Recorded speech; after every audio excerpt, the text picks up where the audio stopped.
Hello everybody. Oh, wait, hold on a second. Hello everyone, welcome back to the channel. I am Mad Capper, and this is another video on Raid Shadow Legends. Yes, I did that. Yes, it's dorky. I don't care. I finally got my lighting ring, so we're gonna have a little bit better lighting. I'm still waiting for my green screen and some black. I'll use the black screen here and do green screen behind me, so that A, we don't get blinded, and B, I can just kind of get rid of the background. That's hopefully coming tomorrow or the next day, but I do have the first part, which is my lighting ring, which should help my wonderful complexion just a little better. So, for those of you who caught the last video, you would already know this. It's just gonna be a, oh god, there, right, oh, almost, there. Okay, so for those of you who caught the last video, you know that I have an all-rare battle royal in the Nightmare Clan Boss for you guys. I am building this because I care, and because I'm bored, and because I want to give you content. And those are three amazing reasons. So if you had watched the last video, which I didn't really promote or publish, I just basically put it up on the website, and if you happen to see it, good. If not, then this is the first one you'll be seeing of this, which is the Battle Royal start. I have 4 matches that I'm going to show for you at the end. In the description down below, I will put the timestamps of each of them. I've still been low-key lazy and not put the actual time thingy, a link for the time, so you'll have to do that yourself. That would require me to learn stuff, and I'm not quite there yet. I'm not quite ready to learn. But I will have the times of each of the battles so that you can go take a look. I will also list all champions below, and I'll link to an Imager snapshot of their gear, their total stats for you, so that you can see what stats they are, as well as their masteries, so you can see what masteries I used. I am by no means saying this is the gear, this is the type. I'm just showing it to you so you know what I used. They are not min-max. They are geared fairly well, but not amazingly. I just wanted to have a mid-lane, mid-level player type gear on all of them. So let's talk about the champions briefly, and then we'll cut to the actual runs, and at the very end, I'll come back and we'll talk about my thoughts. So the 8 champions. The 8 champions I use are all right here in the rare. First is Bulwark. Bulwark is one of the utility / damage dealer slots. I am using him to extend buffs, to land an HP burn, and he actually lands a small weaken on a 2-hit A1. He does some decent damage. He's overall a pretty decent champion to use. He's a good budget champion for your rare team. Reliquary Tender. Reliquary Tender, as you can tell, not currently geared, but she has a pretty good skill set, which includes Cleanse, so you can remove the stun or the slow on the Spirit Affinity Clan Boss. You have a res, so you can res someone should they die a little bit prematurely in the fight. And she actually has a low-end attack down on her A1, just in case something happens. Also, her Cleanse comes with a 2-turn 15% heal, which is very useful to have in a Clan Boss. Warmaiden is, Reliquary Tender is in a utility, I call it a utility slot. It could be a damage dealer slot. It's typically your counterattack slot, but because I don't have counterattack, we slot in what I call a utility champion who's bringing stuff to the table. Warmaiden is your defense down attribute, so her primary role is to land that defense down, and she has the ability to do it with ease. It's on a 3-turn cooldown right there, and it's a decreased defense, and it's actually a 100% chance, so all it has to do is roll against resistance. Her competition for the position is Gravechill Killer. Here, it's a bit of a mechanic with some butt ifs, but in this case, she's gonna land the high end of the, as long as the target is under a poison debuff, and if we're doing our job right, she will always be under a poison debuff. Therefore, this will always land. But it's not guaranteed, so we'll see throughout the battles whether or not that happens. She's also a damage dealer, which is a nice secondary thing. It's not the reason why I'm bringing her in here, but she's an attack-based champion who does some pretty good damage, and she's got a couple different poison mechanics to help land those poisons and get those overall damage. The next up is in the poison. This is the damage dealer class. Typically you want at least 1, maybe even 2 poisoners in the damage dealers. It all depends on your comp, but her job here is the Frostblight to drop that poison sensitivity, which increases the damage that poison does by 25%, and the Death's Caress, which is a A1 with a poison debuff, so long as she has a poison sensitivity. This makes her a lot better in counterattack teams, but is still useful without counterattack, as we'll see in the videos to come. As a side note, I will try this at some point, but she'd also be really good on manual with this. If you have no counterattack and you're not worried about boosting turns, she works really good with Apothacary because they both can boost the turn meter and really get you reeling. And as long as you keep your turn order correct, and as long as you aren't overlapping your lapping the boss before their buffs go down, so that you're not messing up your buffs, essentially is what I'm trying to say. She could be even a better gem. So if you're willing to manual, or if you want to continually cycle turns, she's just another one with a turn meter mechanic. The problem is on auto she won't use this, so if you do want to use this mechanic, you have to do it on manual. Coffin Smasher, he is the only one I'm using for attack down. I know that there's Bogwalker and Gladiator, but I did a lot of testing with them at level 50 to see which one I wanted to bring up. And I could have brought Bogwalker up as well, but I found Coffin Smasher was helping overall do just a little bit more damage, especially when there's no Bulwark, because he lands that HP burn, which helps out as well. Overall, I just found the total damage, and I don't care about individual damage, I care about the total runs damage. That's how I'm determining who's better, because it's their personal damage. I don't give a rat's ass if they extend everyone else's damage by more. And overall, I found him to do the best. Kael, who is not in this video but will be starring in next video as the damage dealing poisoner. He is your poisoner damage dealer, so he's in that slot going directly against Frozen Banshee. I don't have to talk much about him. I mean, if you don't know his abilities by now, yikes. And then finally we have Apothacary. Apothacary is a great champion all around that you should 6-star. There shouldn't be an account without him 6-starred. He is going to offer speed boost. He's going to offer spot heals. He's going to offer Giant Slayer with a 3-hit A1. Overall, even if you stop using him in Clan Boss, he is generally useful. I think I still use him. I use him in Faction Wars. There's that. I think I've stopped using him everywhere else because I've gone into speed runs. But definitely Apothacary is going to get you from the earliest of game to the latest of game. And there's still many opportunities like the arena where he's useful, like dungeons where he's useful. He's still a mainstay in most people's arsenal, and definitely worth 6-starring, even regardless of this one. Gladiator is another honorable mention. I didn't level him up. I actually had a level 51 that I used as food. But he has a skill that can do an attack down as well if you don't have Bogwalker or Coffin Smasher. The problem is he's no good in counterattack because the turn meter has to be above 50%. So that will typically happen when you're attacking, but not when you're counterattacking. So he's okay, but he's not great. And he's also an attack champion, which means he's harder to keep alive. So those are the champions. Like I said, I'll try to put everything in the description down below if you want to see what their stats are that I'm using, that sort of thing. If there's any champion that you want me to use that's rare that I didn't use in these scenarios or mention, please let me know. I'd be more than happy to do that for you. I have spent 70 million silver in the last 3 days simply getting all these champions geared, plus 3 other champions that I 6-starred as just champions I'm going to use. Valkyrie, Frost King, and whoever the third one was. I don't even remember who the third one that I leveled up was. Maybe I'm lying. Maybe it's only 2. The 2 champions that I have leveled up since that time. Oh no, I use it for my for the last. Oh no, that was videos before.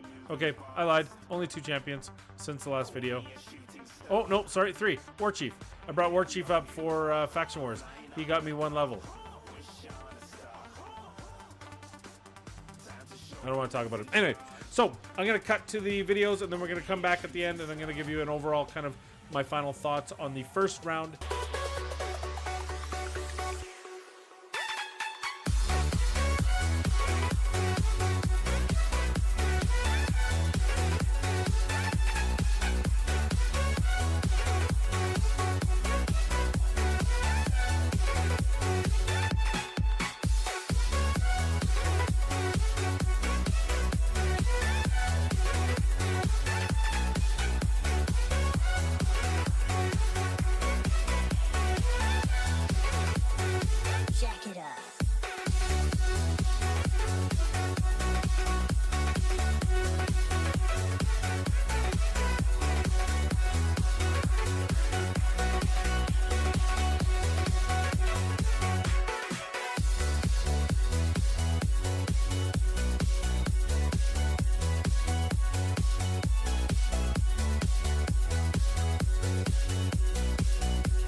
open eye, feel the waves cut through me, hypnotized by the sounds I'm breathing in. Hold tight, chemicals collide. Hold tight, hold tight, hold tight. Dripping lights paint the skies, all because of you. Dripping lights paint the skies, only you can make me move.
right, everybody. So I'm just doing my Ultra Nightmare Clan Boss run while we talk here. And just to give you an overview of what I've seen here. So we had 4 scenarios, 2 with Apothacary, 2 with Reliquary Tender, and then alternating those with Warmaiden and Gravechill Killer. And what we saw for sure is I saw run 1 and 2, both with Apothacary, doing 2.5 to 5 million more damage in the key. We could probably run that over 5, 6, 7, 8, 10. It doesn't matter how many runs. It is clear that the kit that Apothacary brings, which is a speed tune, right, rather than, or sorry, a speed boost or a speed comp as opposed to a speed tune, I can get them running quicker. I'm not too worried about them being specifically tuned to the clan boss, but instead I'm going to run them over and get the damage as high as possible.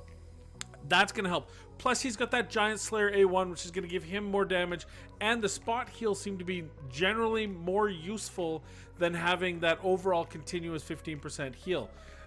What this net result was is that Reliquary Tender is the first one eliminated. She will not come back in this. I don't see a scenario of the champions I'm using where suddenly she becomes more useful than perhaps the other one. The only time I can think of you using her is if you want to try to mitigate Spirit Affinity Clan Boss giving you issues with the fact that it has a slow debuff.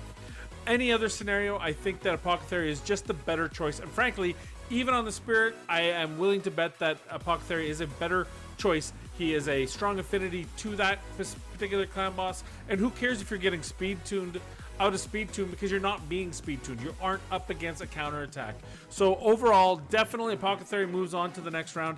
The other one, and it's a close call, so I'm not going to call it a dead in the water, but I am going to call a slight advantage to Gravechill Killer. The advantage of Gravechill Killer is quite simply that you've got a better overall clan, a better overall kit to support the defense down. There is the problem that defense down can be a weak one depending on turn order and turn manipulation, but at the end of the day, I think you're getting a better overall kit out of her. She is landing poisons on top of that, and she is synergizing with Frozen Banshee.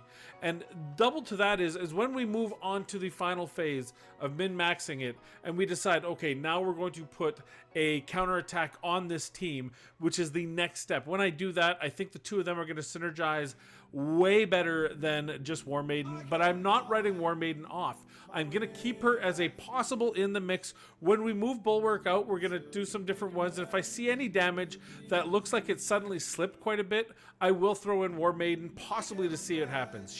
She is dead, but she is gone, but not dead. Reliquary Tender is relegated, but Warmaiden is like a substitute. She's almost there. So that's kind of my overall feeling. Again, Bulwark is looking pretty good. So what comes next? The next video, what I'm going to be doing is I'm going to be running 4 runs again. I'm going to be running Apothacary in place of Frozen Banshee to see, or sorry, Apothacary. Kael is going to make an appearance instead of Frozen Banshee. So Kael's going to be running in these scenarios. I'm not going to see if Warmaiden, again, this is the scenario where Warmaiden's not dead in the water. I might do 1 run with Warmaiden and Kael because there isn't that synergy that allows the poison sensitivity piece to happen. So I don't know if that's going to really overall affect. The defense down is going to remain the same. She's going to land a defense down based on poisons, but she doesn't land that 5% poison based on defense down. So that might have some bearing on it. So I'll play with both. If I find it's close, I will put both in the next video, but if I don't find it's close at all, I will just I will call it official. Warmaiden is out. The other thing we're going to be doing after we get the 2 Kael scenarios, possibly, or 1 Kael scenario, maybe 3 Kael scenarios, we'll see. Then I'm going to remove Bulwark. And I'm going to keep Kael alive even if he fails in the first one, because when I remove Bulwark, I think that might affect the overall usefulness of Frozen Banshee in a non-counterattack team. And we want to find out. So Kael is a good poisoner. I suspect he's going to have good numbers, maybe not quite as good as her in all scenarios, but I'm really curious to see what happens. So that's what's coming up. Stay tuned for the next video in a couple. I want to thank you for showing up here. I want to thank you. Please like and subscribe and tell your friends, family, and everyone else to join so that I can grow this channel. Remember, at 500 subs, I will be doing a $50 giveaway, Amazon gift card, and at 1,000 subs, I will be doing I'll be doing a $100 giveaway. So stay tuned for that. If you are a part of that, I would love to be able to give someone the money and help this channel grow. I'm going to finish up this run on my Ultra Nightmare Clan Boss, and I'm going to leave you at that. Thank you for joining the channel once again. Be kind to one another, stay safe out there, and have a wonderful evening.